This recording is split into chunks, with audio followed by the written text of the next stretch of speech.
Kalau saya melihat targetnya mungkin pelantikan itu gagal. Makanya bulan September ini gawat kelewat-lewat ya. Harus hati-hati. Pelantikan kapan? Bulan Oktober kan. Ini September ini gawat. Dan yang saya khawatirkan itu ada satu hal ya. Jangan sampai presiden terpilih terutama Pak Prabowo jangan sampai beliau sakit. Karena menurut pattern atau tendensinya itu memang ada target kerusuhan yang besar. Setelah demonstrasi kemarin terjadi beberapa hari, itu kemungkinan besar itu hari kelima itu akan meletus di berbagai kota dan bentuknya ya kerusuhan yang lebih besar. Bisa dikatakan ya ada aksi bakar membakar itu. Tapi aneh ya, kata beliau-beliau ini aneh karena pada hari keempat itu seperti ada kekuatan yang misterius yang kemudian menyirep atau meredam semua gejolak politik yang sudah dirancang dan sudah dipersiapkan. Para pemirsa, ini sebenarnya ada semacam rahasia dan saya perlu buka dan perlu saya sampaikan secara transparan kepada para pemirsa semua dengan harapan mari kita untuk menjadi warga masyarakat yang pinter bersama-sama. Tidak pinter dipek dewe, juga tidak bodoh berjamaah. Targetnya itu kan sebenarnya ini Prabowo sakit dan kemudian gagal dilantik dan Gibran untuk dilenyapkan mudah. Jadi ini sebenarnya targetnya itu Jokowi yang menjadi kambing hitam dan memang tetap yang namanya pemimpin atau manusia itu kan ada kekurangan dan kelemahan siapapun itu.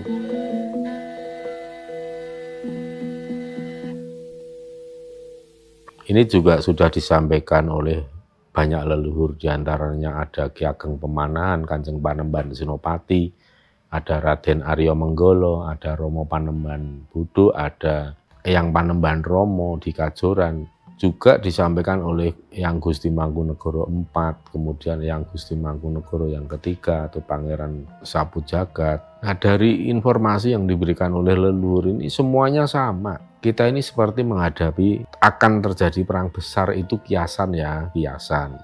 Jadi saya perlu melanjutkan video sebelumnya yang sudah saya sampaikan pada para pemirsa tentang ibarat api dalam sekam. Jadi keadaan politik dan alam itu ibarat api dalam sekam, kemudian leluhur punya hidden agenda. Ini kemudian saya lebih jelaskan lagi dan saya berikan update-nya hari ini. Karena itu sudah saya tayangkan sejak 2 pekan yang lalu. Dan saya tayangkan yang soal keadaan politik seperti api dalam sekam itu beberapa hari sebelum terjadi demonstrasi di berbagai daerah itu ya. Itu sudah saya sampaikan. Para pemirsa, ini sebenarnya ada semacam rahasia dan saya perlu buka dan perlu saya sampaikan secara transparan kepada para pemirsa semua dengan harapan mari kita untuk menjadi warga masyarakat yang pinter bersama-sama. Tidak pinter dipek dewe, juga tidak bodoh berjamaah. Jangan sampai seperti itu. Kalau kita semua itu menjadi warga masyarakat yang bodoh berjamaah, ya kita akhirnya dikono-kono, dikuyo-kuyo, diinjek-injek oleh kekuatan ilegal, oleh kekuatan asing, ya kita nurut saja. Kadangkala malah arahnya juga tidak jelas kemana orientasinya, kemana orientasi politik, pemahamannya seperti apa, nggak jelas. Cek bener malah dimungsuhi, sing jahat malah dibela. Tanpa disadari bisa terjadi dan Anda lakukan seperti itu kan alangkah buruk sekali kok. Nasib panjenengan kalau melakukan seperti itu. Maka marilah kita belajar bareng dan mari kita pinter bareng, jangan bodoh berjamaah. Jadi ya para pemirsa, ini langsung saya buka saja. Saya belum lama juga ada teman-teman dari yang berkompeten ya. Saya tidak perlu menyebut lembaganya apa, tetapi yang jelas itu lembaga penting yang ada di negara ini yang khusus menangani atau melihat potensi-potensi bencana alam, juga melihat potensi gejolak politik. Nah, memang ada keanehan ya, dari beliau-beliau mengatakan bahwa ada keanehan karena menurut grafik, menurut pattern atau tendensinya itu memang ada target kerusuhan yang besar. Setelah demonstrasi kemarin terjadi beberapa hari, itu kemungkinan besar itu hari kelima itu akan meletus di berbagai kota dan bentuknya ya kerusuhan yang lebih besar. Bisa dikatakan ya ada aksi bakar membakar itu. Tapi aneh ya, kata beliau-beliau ini aneh karena pada hari keempat itu seperti ada kekuatan yang misterius yang kemudian menyirep atau meredam semua gejolak politik yang sudah dirancang dan sudah dipersiapkan. Nah, ini yang perlu saya garis bawahi, bahwa semua ini sebenarnya sudah ada agenda politik, dan agenda ini sebenarnya sudah terbaca oleh para petinggi negara, oleh para aparat negara, dan orang-orang waskita permono sebenarnya sudah tahu bahwa beberapa bulan terakhir ini mengalir dana itu ratusan miliar dari luar negeri ya, dari Amerika, dari Timur Tengah. Ini dana apa? Nggak jelas. Begitu masuk ke Indonesia dan itu terus dipantau, trafficnya kemana, alurnya kemana, itu dipantau, dan akhirnya ya banyak yang terlihat itu masuk ke kantong-kantong yang nggak jelas. Artinya begini, nggak jelas ini masuk ke kantong-kantong yang memiliki potensi untuk membuat onar atau kerusuhan. Ya artinya uang itu memang mengalir dari luar dan itu memang diprogram atau diagendakan untuk membuat kerusuhan. Ini saya buka saja karena apa? Saya sudah diizinkan oleh beliau Eyang Gusti Mangkunegoro yang ketiga. Silahkan dibuka, buka saja guys. Wong bendo pinter, bendo ngerti supaya pener sing dibelo ki endi. Jadi aja belo sing luput, aja malah kekancan karo sing jahat. Jadi kita harus memetakan ini, mendiagnosa masalah, memetakan mana kawan, mana lawan. Jangan salah kaprah, karena kita sedang diadu domba, dibikin salah kaprah, dan ini tujuannya ya nanti apa? Chaos. Nah itu yang kemarin aneh sekali itu kejadian di mana hari kelima itu seperti semua aktivitas gejolak politik itu tiba-tiba sirep. Jadi begini ya, saya juga sampaikan bahwa sebelum dan pada saat berlangsung itu leluhur juga sudah memberikan dawuh untuk melakukan sesuatu, dan kita semua melakukan, tidak saya sendiri tapi juga anak-anak saya dan banyak sedulur-sedulur yang lain saya ajak untuk melakukan ritual. Kita nuwun doa pada Tuhan, nyuwun pangestu pada leluhur supaya para leluhur ini berkenan untuk turun tangan langsung bisa meredam potensi-potensi gejolak ini. Karena apa ya, kalau uang itu sudah di tangan para pelaku atau sudah berada, misalnya per orang menerima ratusan juta untuk melakukan sebuah keonaran atau huru-hara, kan tinggal menunggu jadwal saja. Tetapi ketika jadwal itu sudah dicanangkan dan pada hari hanya tidak terjadi apa-apa, artinya mereka tidak melakukan apa-apa. Ini kan aneh bagi semua pihak yang mengetahui. Anehnya begini, jadi yang pegang duit tidak melakukan apa yang dipesan tadi untuk melakukan huru-hara, yang memberi duit juga kok tidak menuntut. Nah, ini kan aneh. Jadi semua seperti diredam, disiram. Seperti ada kekuatan semeleh, ada vibrasi semeleh yang luar biasa yang bisa mengendapkan semua emosi, mengendapkan angkara murka, sehingga bisa dikatakan Suradira Jayaningrat lebur dening pangastuti. Angkara murka akan sirna hilang karena adanya welas asih. Nah ini kalau tidak ada peran leluhur, kemudian tidak ada orang-orang yang menjalankan ritual, melakukan doa, semua ya saya kira kemarin sudah paling tidak 8 kota itu sudah menyala. Nah cuma kita tidak boleh lengah, ya. Tidak boleh lengah. Saya mengajak pada para pemirsa dimanapun berada, terutama di kota-kota besar, yang paling utama Jakarta, Bandung, Semarang, Jogja, Solo, Surabaya, terus di Makassar, di Medan. Mohon supaya sedulur-sedulur untuk peduli mengingatkan. Seandainya panjenengan punya putra atau punya anak mahasiswa, mahasiswi, seandainya panjenengan punya kakak atau punya adik yang mahasiswa, seandainya panjenengan punya tetangga, punya teman yang mahasiswa, tolong sampaikan bahwa monggo silahkan kalau memang mau demonstrasi, tetapi jangan sampai bisa disusupi oleh provokator yang targetnya itu adalah untuk menghancurkan. Terus terang ya, terus terang. Targetnya itu kan sebenarnya ini Prabowo sakit dan kemudian gagal dilantik dan Gibran untuk dilenyapkan mudah. Jadi ini sebenarnya targetnya itu Jokowi yang menjadi kambing hitam, dan memang tetap yang namanya pemimpin atau manusia itu kan ada kekurangan dan kelemahan. Siapapun itu, kalau panjenengan sedang suka jatuh cinta kepada Jokowi, ya pasti kelemahan dan kekurangan itu hilang, nggak ada. Semua tertutup oleh kecintaan Anda. Tapi ketika Anda benci setengah mati, maka kekurangan sedikit pun akan menjadi besar. Kelemahan satu akan dibesar-besarkan menjadi 10. Itu sudah menjadi tabiat dan watak wantun manusia seperti itu. Jadi kalau panjenengan benci, tetaplah pakai rasio, pakai akal sehat.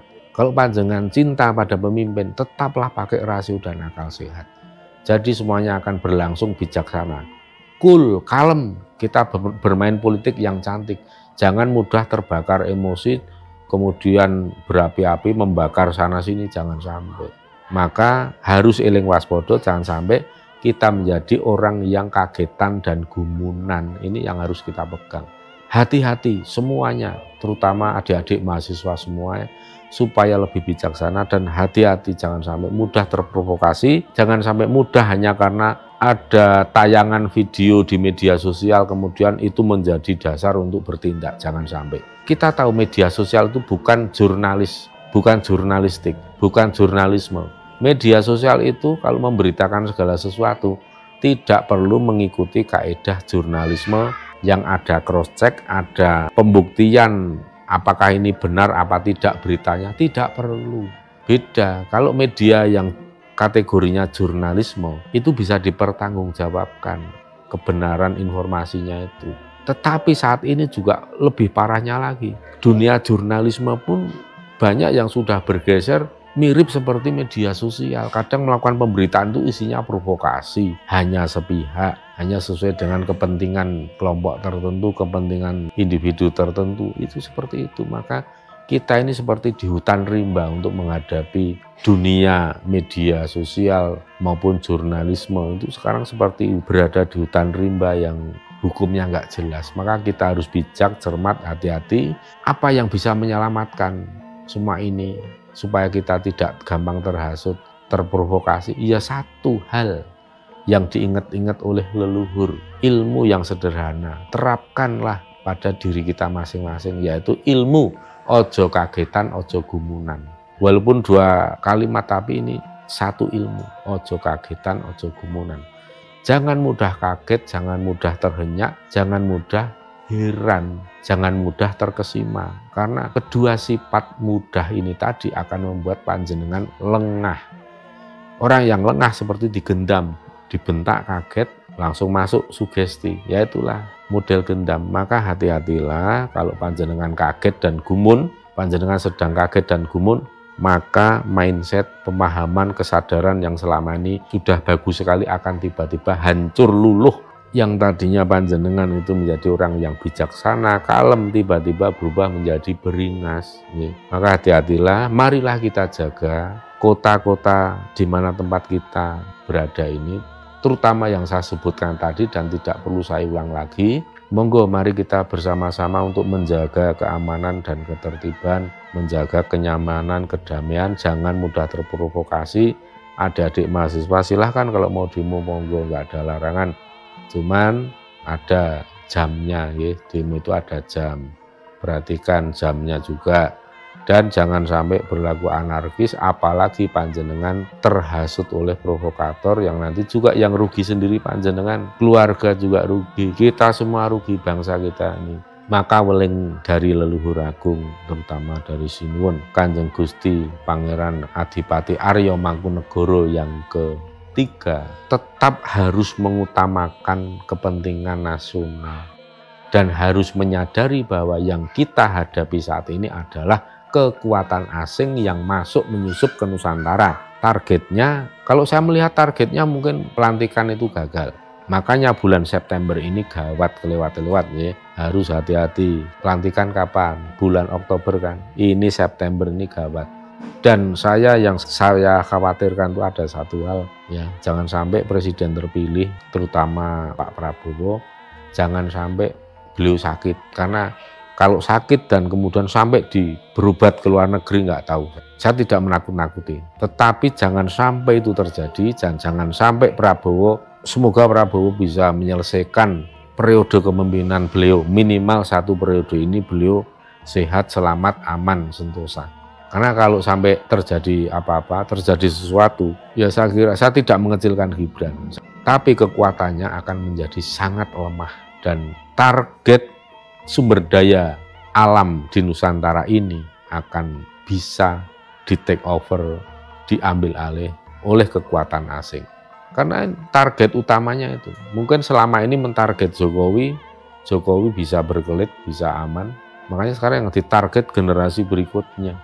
Nah sekarang yang sekali pukul 2 pulau, yang sekarang dipukul, yang menjadi sasaran tembak adalah Jokowi, tetapi target utamanya bukan itu kawan, bukan itu saudara-saudara. Saya ini sudah tukang demo dulu 24 tahun yang lalu, pernah menjadi ketua gerakan mahasiswa nasional, nggak main-main, tingkat nasional. Saya membidani beberapa gerakan nasional, ada SMID, Solidaritas Mahasiswa Indonesia untuk Demokrasi. Bahkan sebelum PRD itu menjadi partai, saya juga ikut di situ membidani awalnya SMID itu tadi. Jadi kalau menganggap saya nggak tahu apa-apa salah. Saya ini dulu aktivis mahasiswa dan pernah saya juga menggerakkan buruh kurang lebih 17.000 buruh dari Great River Industri Bogor ke Senayan, ke DPR untuk menuntut kesejahteraan. Dan waktu itu kami ini mengkonsolidasi dan mengkoordinasi para saudara-saudara buruh seluruh Indonesia untuk melakukan gerakan politik,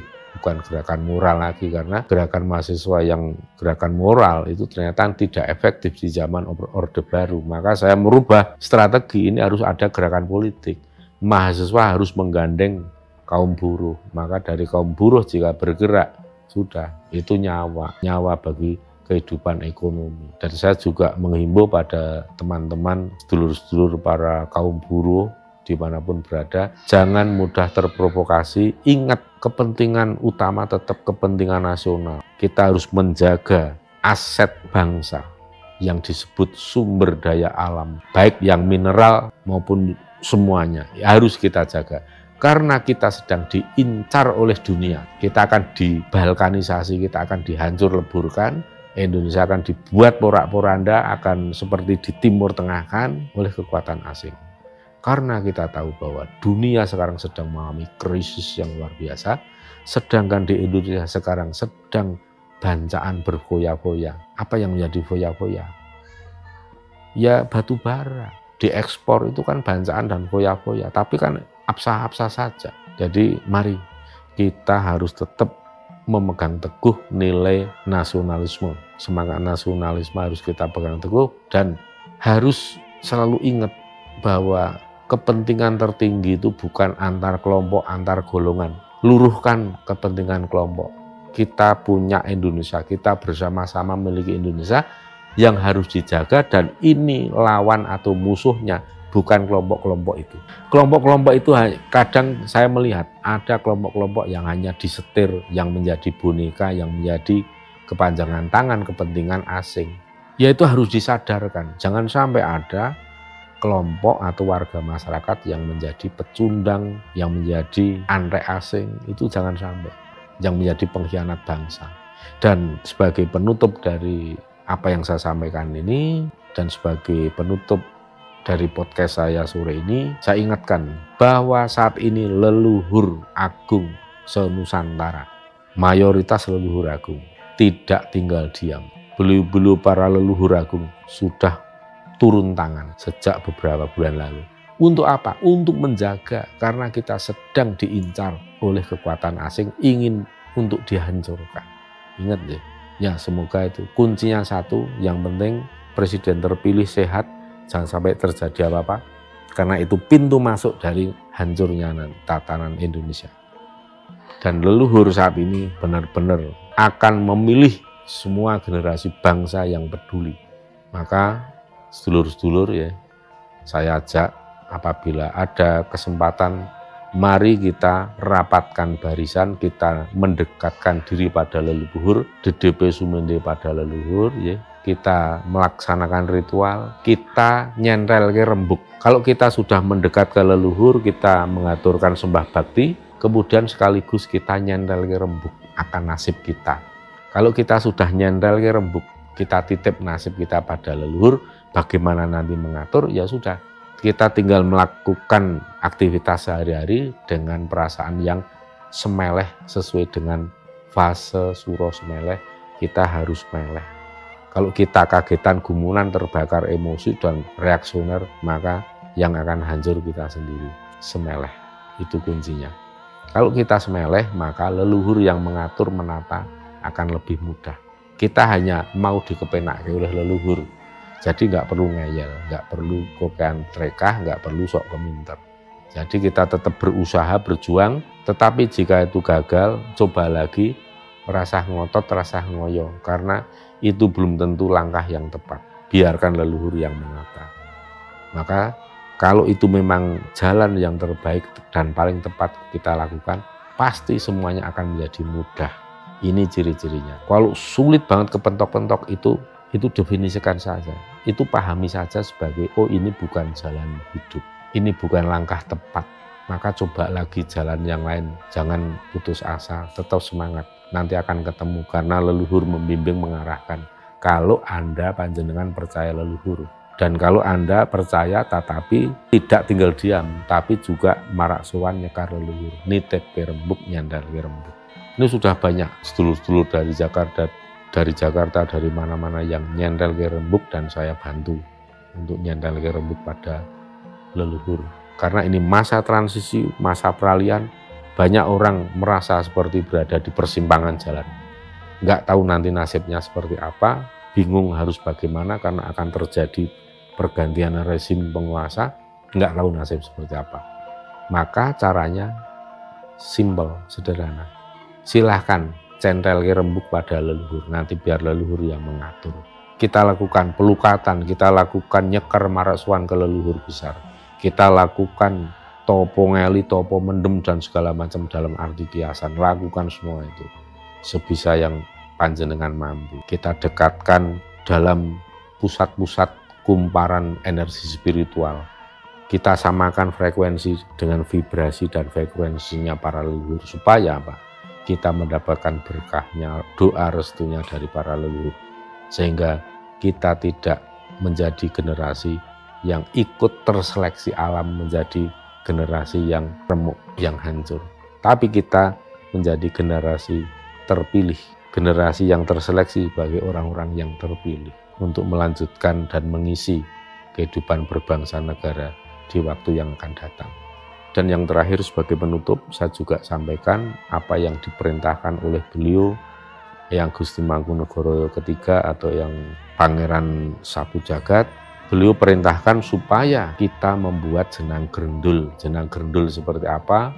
Ini saya kasih contoh jenang grendulnya seperti ini. Jadi itu jenang yang dibuat dari singkong. Singkong diparut, kemudian diperes, lalu dibuat bulat-bulat seperti bakso. Dan nanti direbus, diolah, monggo. Kalau bagaimana cara ngolah saya tidak akan memberikan tutorialnya di sini kepanjangan. Silahkan cari tutorialnya di internet banyak. Kalau tidak salah ini ketiga kalinya saya diperintah membuat jenang grendul. Supaya selamat, supaya kempel golong gilik, tekad bulat, berhasil meraih apa yang diharapkan, diinginkan. Tidak ambiar, tapi Anda tetap golong gilik, utuh, selamat. Jati ateman mulya, mulya ateman jati, jumbuh kang ginayuh, sembodo kang sinedya. Itu doa dan pesan yang ada di balik jenang grendul. Dan tentu saja leluhur akan ikut memberikan daya kekuatan doa restu melalui jenang grendul yang panjenengan makan. Moga sesegera saja dibuat sebelum ini beranjak ke pertengahan September hingga akhir September, karena keadaan memang benar-benar ya tidak main-main lah. Begitu saja, tidak main-main. Jadi laksanakan segera. Monggo, ngaten mawon. Ini sudah terlalu panjang. Saya sudahi podcast saya, uraian saya di sini. Saya akan memberikan doa kepada sedulur semua. Wilujeng rahayu kang tinemu, bondolan bejo kang teka saking kersaning Gusti. Suradira jaya ningrat lebur dening pangastuti, rahayu sagung titah dumadi, jaya-jaya wijayanti.